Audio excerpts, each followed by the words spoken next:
I had my annual physical, and our family doctor, he's at Vanderbilt, Ben Womack. I passed with flying colors. So I'm all happy, I'm a healthy guy and all that good stuff. Walking out the door, he asked the question, Bill, is there anything bothering you that I hadn't asked about? Well, I stopped and said, well, potato chips, dry toast, stuff like that gets stuck in my throat. And I got to drink water to get it down.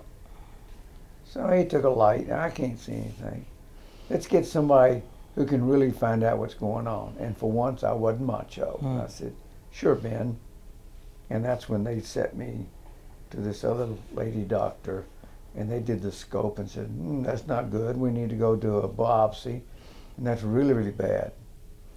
And that's how I found out that I had throat cancer, because of that one question. It was stage 4.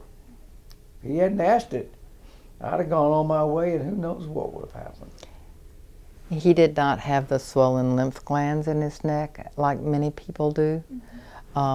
As Dr. Murphy had told us, he had an unusual presentation because there were no other outward signs except the unable to swallow the cracker.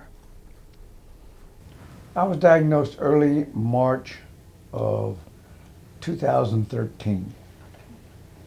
And as it turned out, I really didn't have much time to grieve about anything. We joke about how our doctor was so upset that she had to tell me about it, and that I had to man up and take care of her. She cried. She cried. So, so I had to, then Jean's upset, so I take care of Jean. I went to the bank while I worked.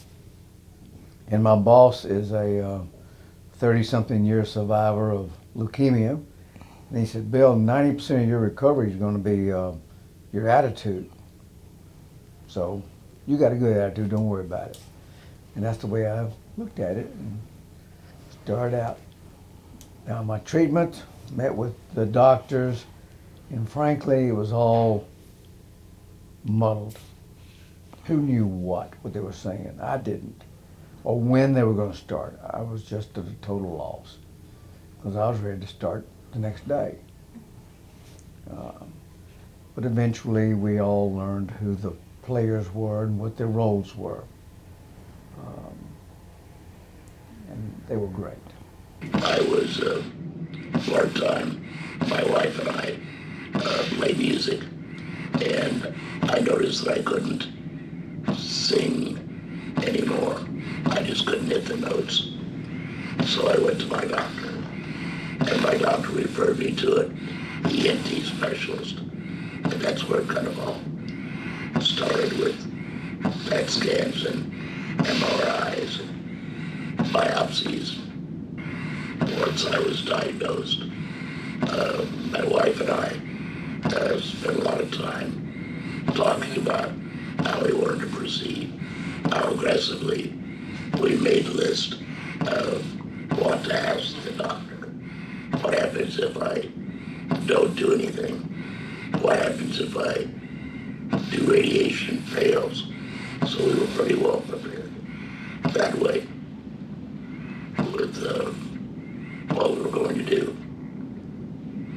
And one day, after failed radiation, we were in the office, and the doctor suggested that I have a laryngectomy.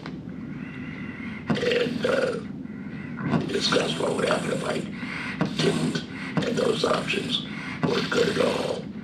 And so I said, let's do it. And 3 weeks later, I was in the operating room for about 60 hours, having both a laryngectomy and one PET flap. Later, I had the other PET flap done because I managed to get holes in my neck called fistulas, and those wouldn't heal. So if it could go wrong, I did all the wrong stuff.